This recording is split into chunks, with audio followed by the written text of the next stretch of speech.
শাহমাহমুদপুরের মানুষের কাছে সংগ্রামী এক সাহসী কণ্ঠস্বর হয়ে ওঠা মানবিক স্বপন মাহমুদ। চাঁদপুর ক্যানভাসের একটি ধারাবাহিক প্রতিবেদনে আজ দেখুন প্রথম পর্ব। একজন রাজনৈতিক ব্যক্তিত্ব, মানবতার ফেরিওয়ালা ও গণমানুষের আস্থার শেষ ঠিকানা হয়ে ওঠার ইতিহাস অনেকটাই দীর্ঘ। চাঁদপুরের রাজপথ থেকে শুরু করে সকল স্তরে মানবতার ফেরিওয়ালা একজন জিয়ার আদর্শের লড়াকু সৈনিক, গণমানুষের নেতা স্বপন মাহমুদ। রাজনৈতিক কর্মকাণ্ড থেকে শুরু করে দুঃসময়ে দলের পাশে থেকে রাজপথে নিজেকে সামনে রেখে নেতৃত্ব দিয়ে বেগম খালেদা জিয়া এবং তারেক রহমানের আদেশ ও নির্দেশের সংগ্রামী এক সাহসী কণ্ঠস্বর হয়ে ওঠা স্বপন মাহমুদ চাঁদপুর সহ শাহমাহমুদপুরের মানুষের কাছে একজন মানবিক ও দরদি জননেতা হয়ে উঠেছেন।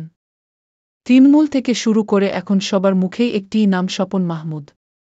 দলীয় ভাবমূর্তির বাইরেও তিনি নিজস্বভাবে মানুষের ভালোবাসা তৈরি করতে সক্ষম হয়েছেন। তিনি তার বলিষ্ঠ প্রচেষ্টা সকল স্তরের অভিমানী ও দলীয় সকল নেতাকর্মীদের এক কাতারে এনে একটি শক্তিশালী বিএনপির সাম্রাজ্য তৈরি করার কাজে নিজেকে সবসময় ব্যস্ত রাখছেন। যিনি ১৯৯৬ সালে ছাত্র রাজনীতির মাধ্যমে তার পথ চলা শুরু হয়। পরে যুবদলের মাধ্যমে সক্রিয় রাজনীতিতে যুক্ত হন স্বপন মাহমুদ। সেই বছরই তিনি রেলওয়ে আন্দোলনের মামলায় গ্রেপ্তার হয়ে ২৭ দিন কারাবরণ করেন, যা ছিল তার রাজনৈতিক সংগ্রামের সূচনা। ১৯৯৮ সালে তিনি ৪ নং শাহমাহমুদপুর ইউনিয়ন যুবদলের সভাপতি নির্বাচিত হন এবং পরবর্তীতে চাঁদপুর সদর উপজেলা যুবদলের যুগ্ম সাধারণ সম্পাদক হিসেবে দায়িত্ব পালন করেন। ২০১১ সালে তিনি বিএনপি মনোনীত প্রার্থী হিসেবে ইউনিয়ন পরিষদ নির্বাচনে বিপুল ভোটে চেয়ারম্যান নির্বাচিত হয়ে দায়িত্ব গ্রহণের পর থেকে তিনি একের পর এক মামলা, হামলা এবং সাসপেন্ডের শিকার হন।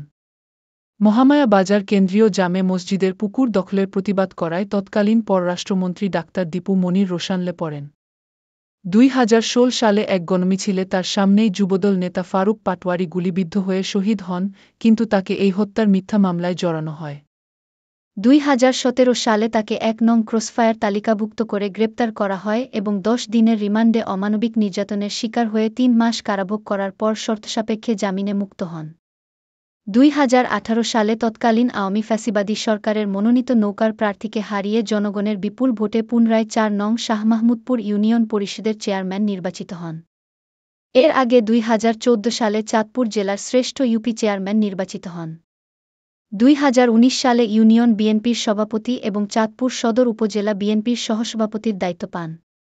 পাশাপাশি স্বাস্থ্যসেবা কার্যক্রমে অগ্রণী ভূমিকা রাখায় ২০২০ সালে চাঁদপুর জেলার শ্রেষ্ঠ ইউপি চেয়ারম্যান হিসেবে সম্মাননা গ্রহণ করেন স্বপন মাহমুদ।